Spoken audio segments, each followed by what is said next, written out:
So welcome to the webinar this morning, which is going to be on building a resilient foundation for the future. It's going to be presented by Shan Preethashan, who's the founder of Super IT Consulting. Please be aware that the session is going to be recorded, so if you prefer to remain anonymous, please can you turn off your camera and use the chat box function to ask any questions. Shan's going to speak for around 30 to 35 minutes. There'll then be an opportunity for anyone to ask questions, so if we could keep questions to the end, that would be great.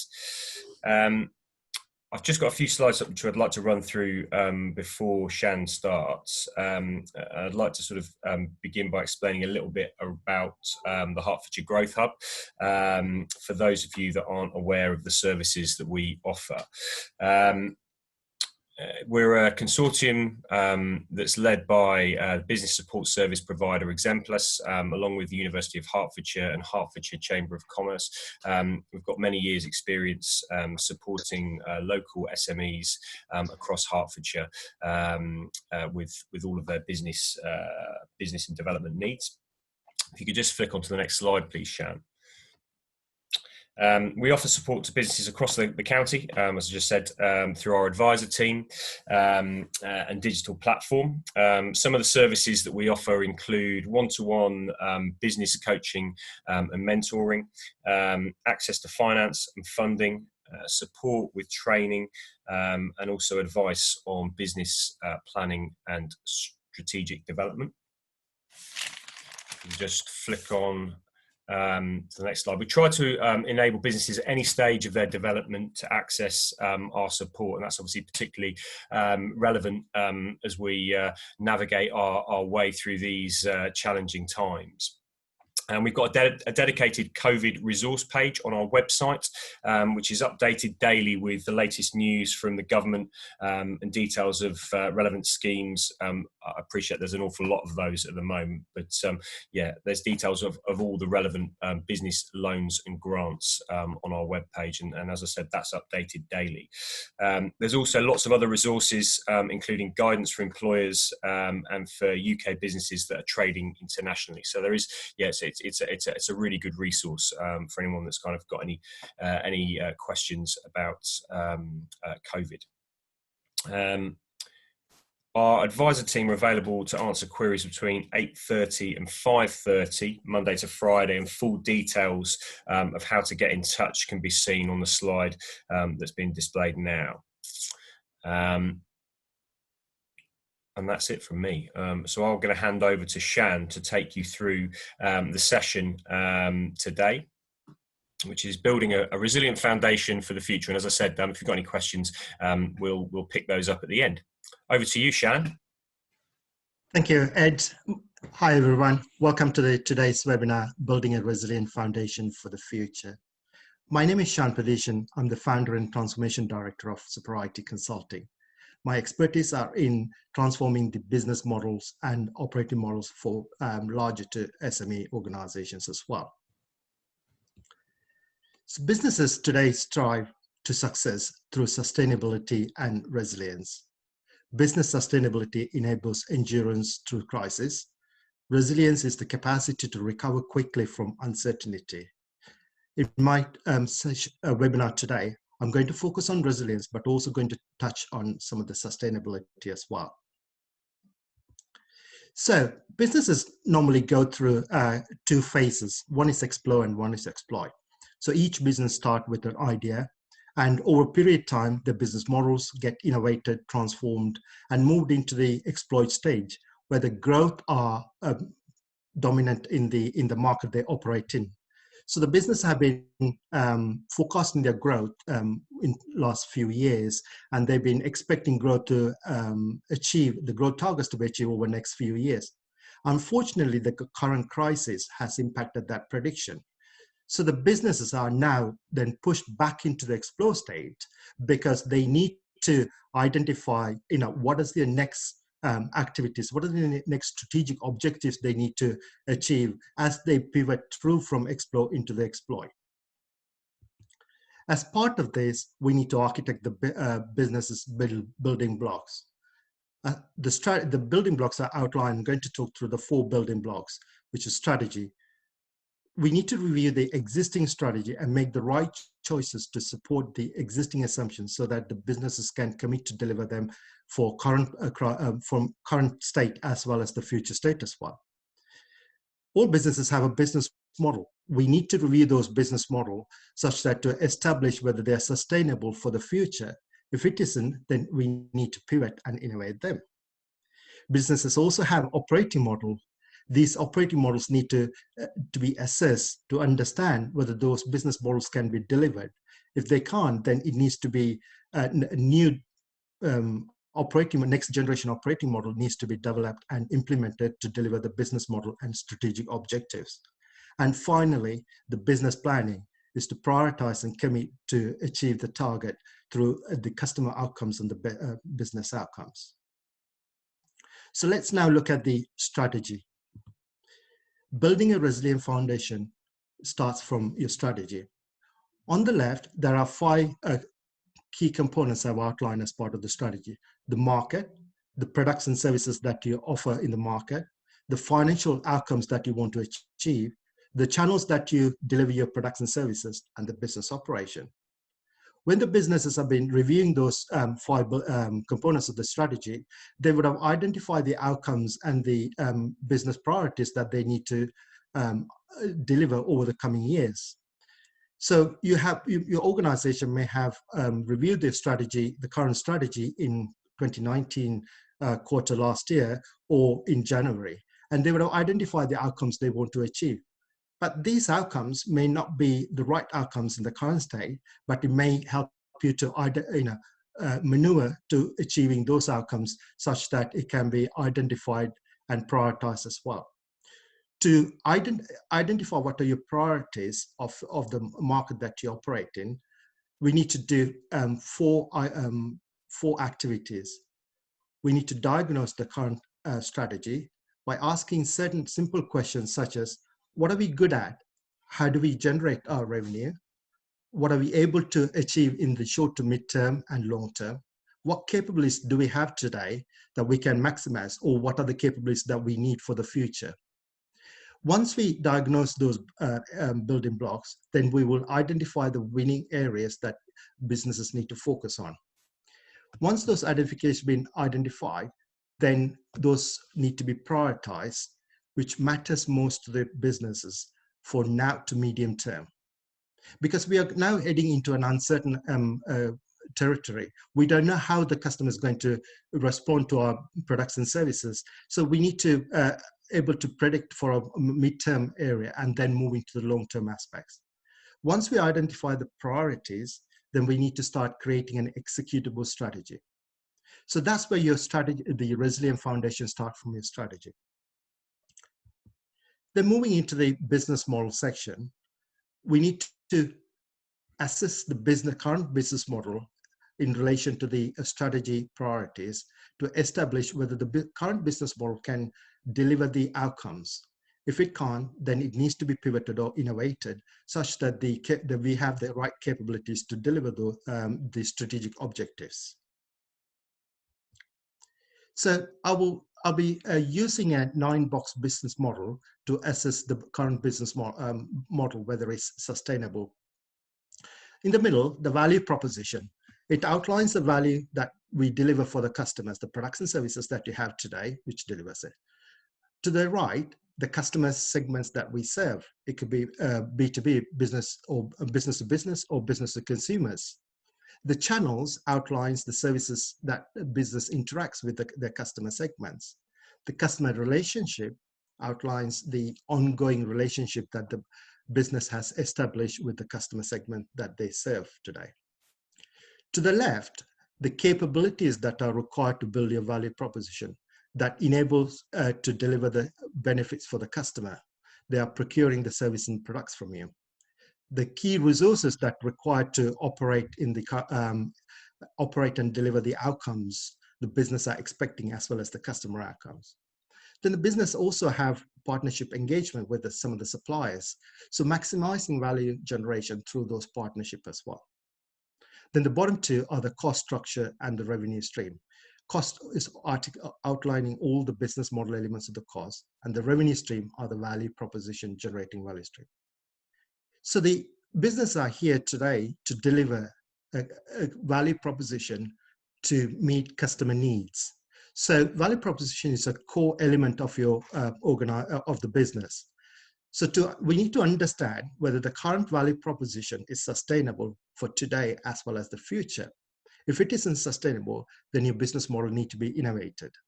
So let me take you through a simple example how I could help you identify the value proposition sustainability.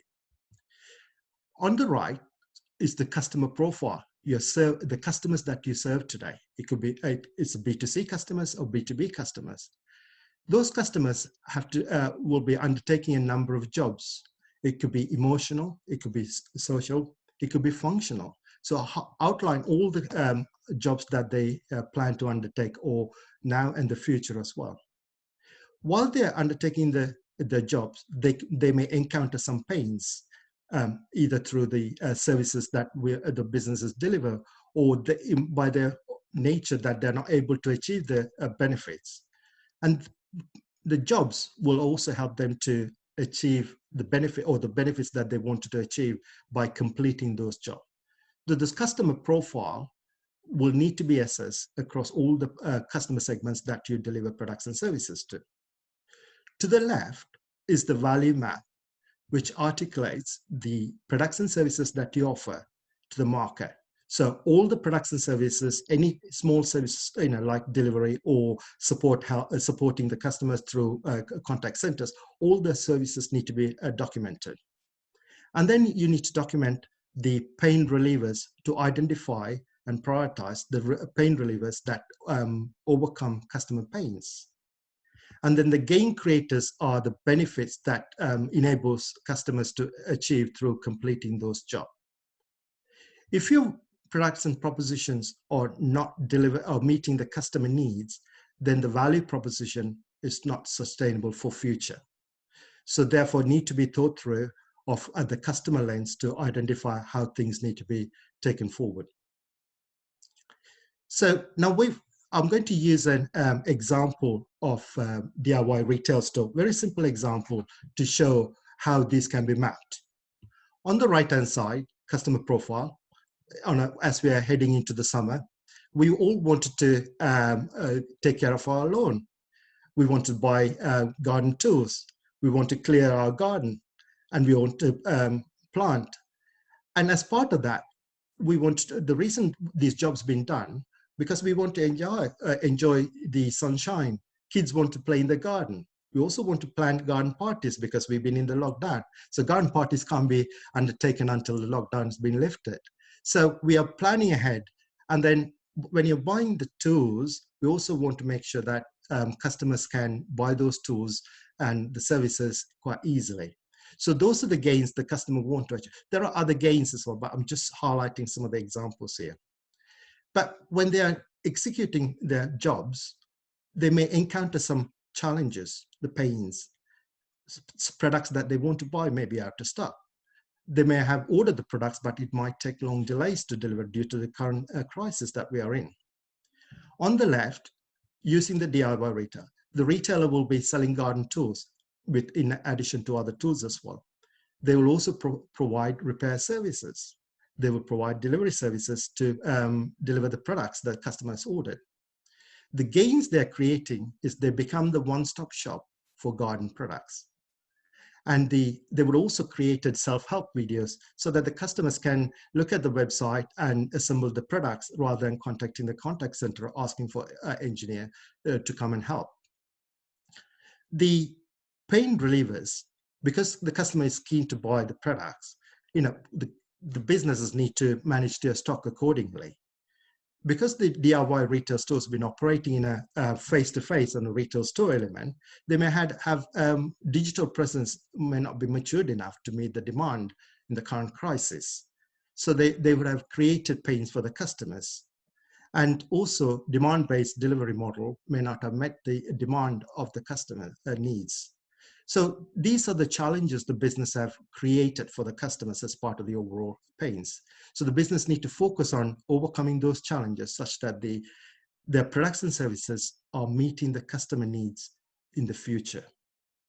So that kind of helps you to identify where your value proposition are, how it's sustainable, and whether it can be delivered for any future challenges that we may anticipate. Using the same model, then we apply that concept back into the business model to look at the end-to-end business model.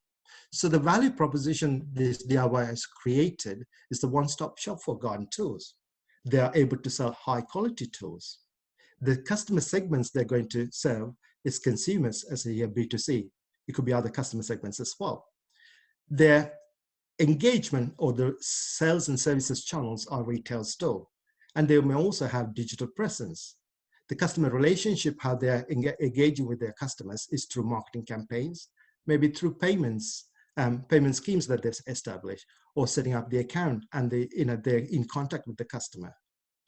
To the left, the capabilities that they need to deliver the value proposition, there are a number of capabilities. I've just highlighted a couple. So billing and invoicing, customers are able to buy the product and the business are able to do the billing and invoicing services.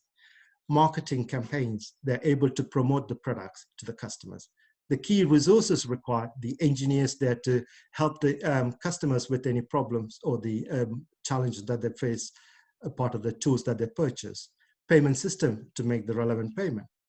The partners that have engaged to deliver that services in the retail store is the property management, because they need to have the rental agreement set up for the property that they're utilizing it.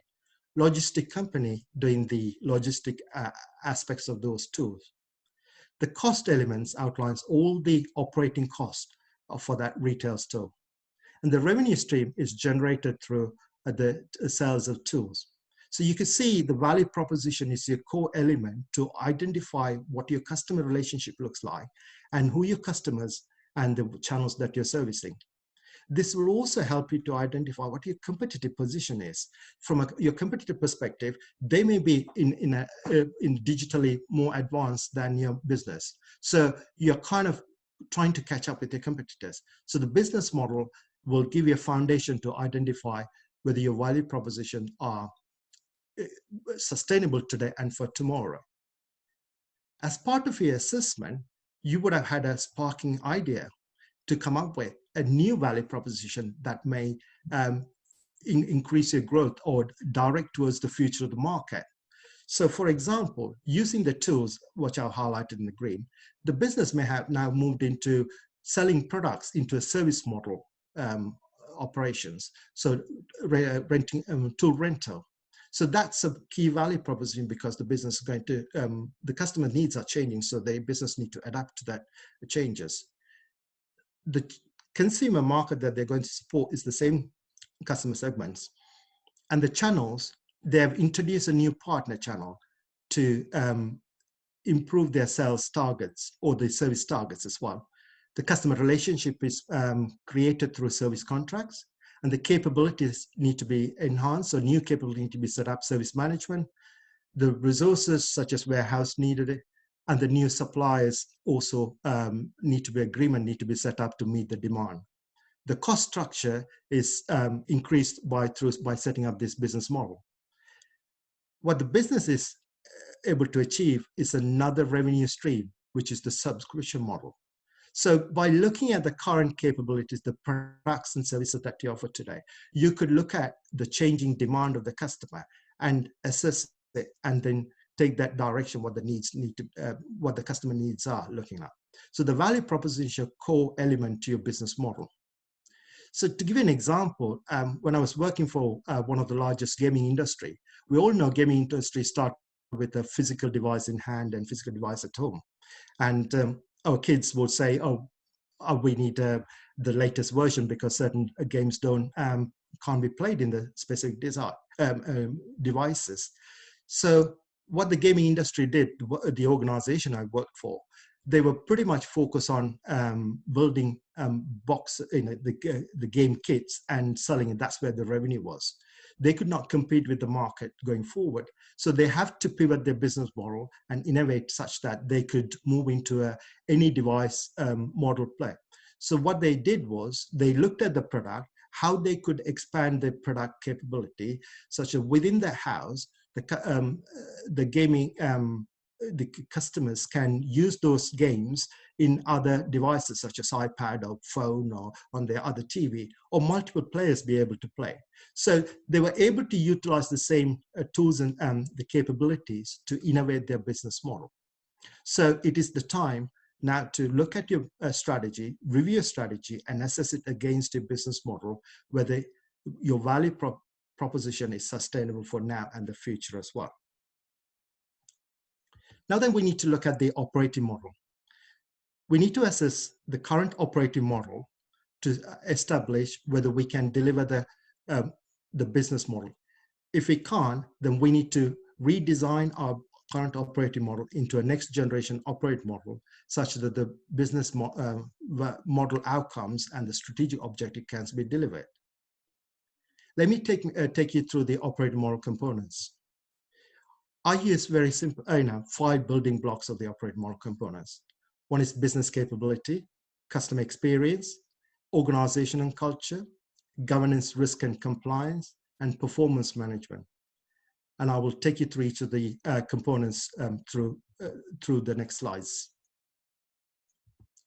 So business capability is building a resilience using a business capability. That's your foundation to start building a resilience. Business capability is a combination of processes, knowledge, skills, which is your people and employees, tools and systems by which the organization can deliver the outcomes to the customers and business. It's not how, it's what the core of the business is. So I've outlined some of the examples here, like incident management, business continuity management, workforce management, data insight analytics. There are many other capabilities. Each business operating in different sectors will have different capabilities. There will be common capabilities as well. So you need to identify those key capabilities to understand what are those key capabilities to run and operate your business. Once you identify those capabilities, then you perform the SWOT analysis to assess what vulnerabilities are against those capabilities and whether there are any similar outages that can impact similar to the current pandemic. As part of your analysis, you also need to do competitive position analysis to understand, is my data insight very strong enough to understand the market needs, whether strong enough to understand the customer's changing needs? Because that data insight analytic capability will be a foundation for business to move their operating model into the next gen operating model. So we need to undertake capability maturity and resilience SWOT analysis for each of the key capabilities.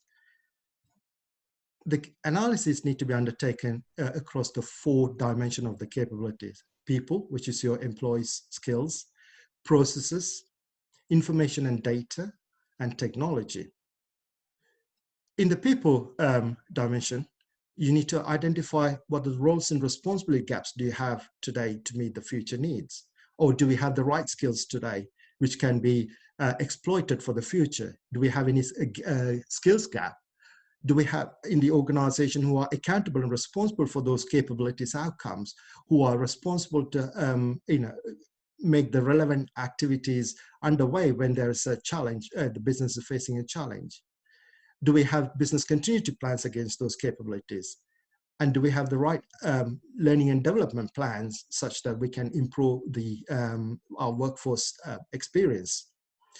At the same time, while we're kind of assessing the people aspect, we also need to assess the operating locations as well, so that it'll give you an overview as to whether we can minimize costs using some of those operating locations. Processes, we may have documented those processes. If we haven't, we need to document those key processes and assess those processes against the risk tolerances that are set by the regulatory bodies. We also need to understand, do we have a continuous framework that can help us to transform some of the processes quickly so that efficiency can be achieved? And we need to assess the business continuity plan as part of those process activities. And we also need to understand going forward, because as I said, through the business model, the partnership might help us to expand our value proposition into different customer segments. So that could be an opportunity for outsourcing some of the capabilities where the businesses can focus on their core capabilities in delivering it through their existing teams that they have. Information and data recovery and data quality need to be assessed because they are key going forward.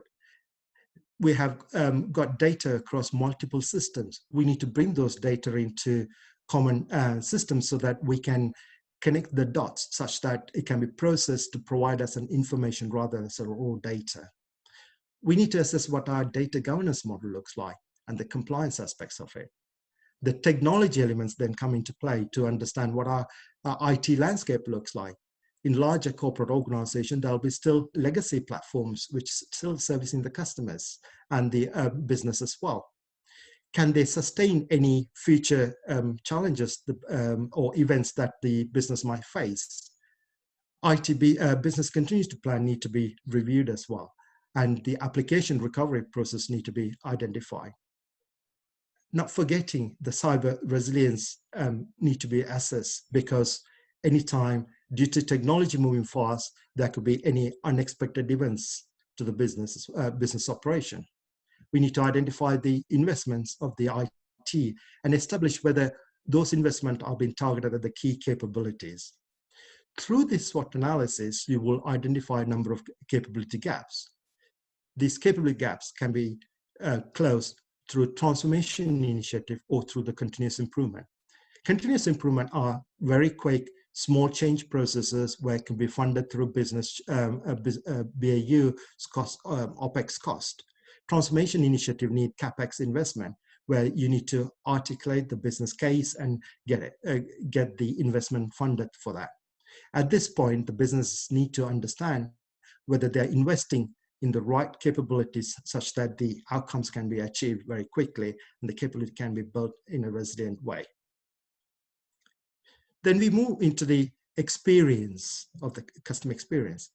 Experience that matters to customers is key to the future. As I mentioned as an example, moving from the retail store of a business model into the digital model as the norm at the current situation. So the current crisis has really accelerated the shift to digital. Therefore, businesses need to enhance and expand their digital channels capacity to meet the future demand.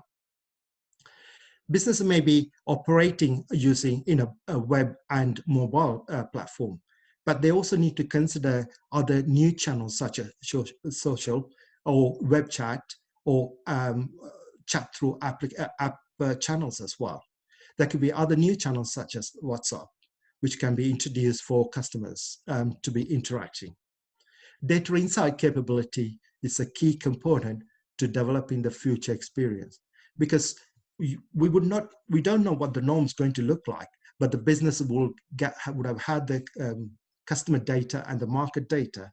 Through those data insight, we could start to develop and pivot some of those experience as we move into the next phase of the operations. Customers also need to think about investing in the omni-channel self-serve capability so that their digital presence can be improved. This means that the customers can interact with the business through their channel of choice. So they are not forcing to come through the specific channel. We need to enable them to interact with us through the channel of choice, and then they should have the ability to serve their needs at their convenience. So the omni-channel self-serve capability is key going forward for the resilience and the sustainability as well. You'll be looking at the transformation of the customer touchpoints. Touchpoints will provide improve the experience at a particular level. But going forward, we need to think about end-to-end customer journey experience, like a end-to-end sales journey. And those journeys need to be thought through as not a specific channel-specific activity. It needs to start as a channel agnostic level. and then move into each of the channel requirements and then improve the needs for each of the channels. Manage and govern your inbound and contact demands through command center capability. What it is, command center is something similar to the air traffic control. We can understand what the customer needs are, what are the demands going to look like, and based on those demands, we can shift the customer contacts into different channels. Therefore, you're able to forecast and plan ahead the resources required and the capacity needed. And finally, you'll be already in flight in relation to the digital transformation.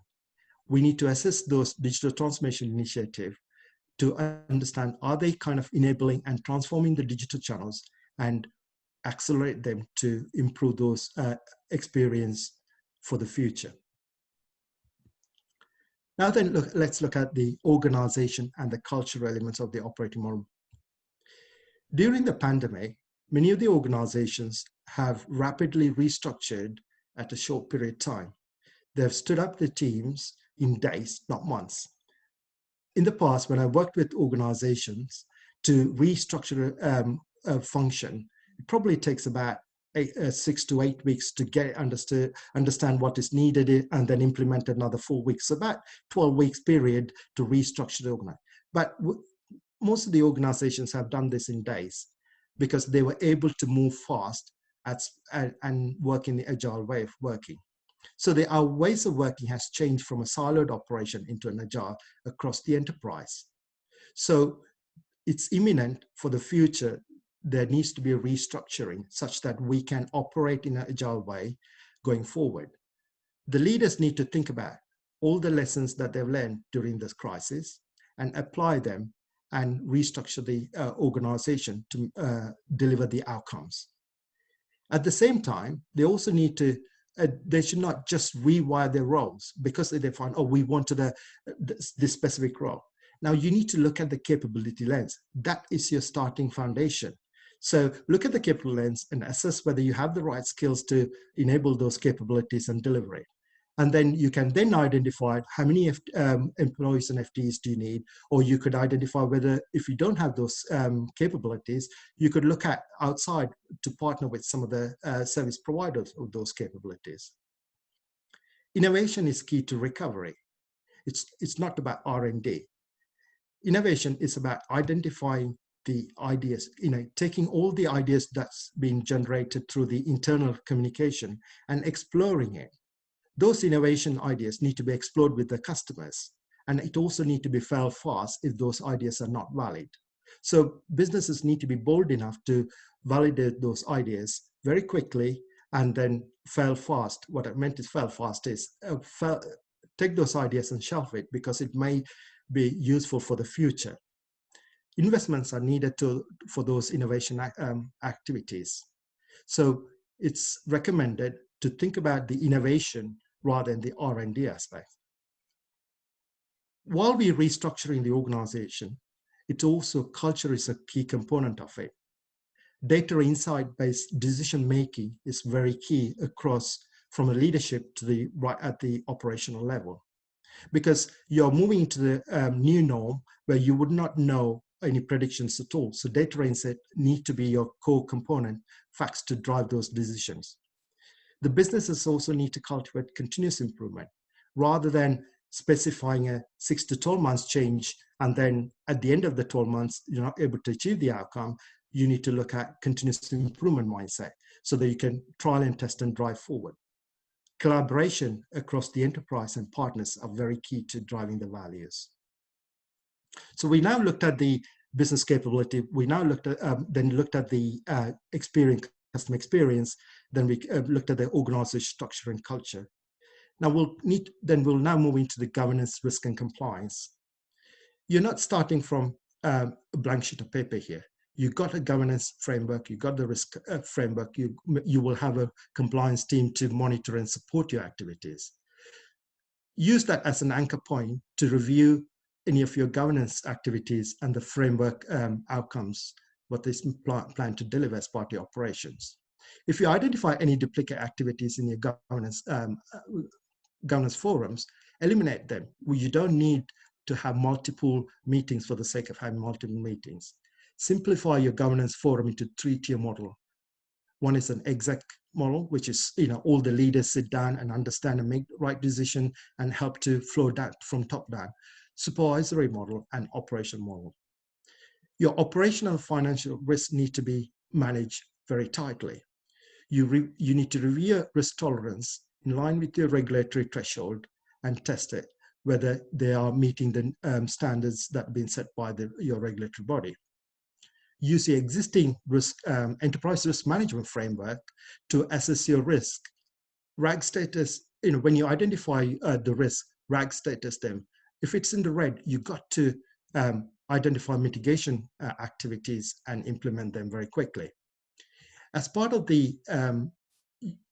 your risk management framework, you could also adopt new industry good practices to enhance your framework such that it can manage the key risk indicators and the process indicators, control indicators.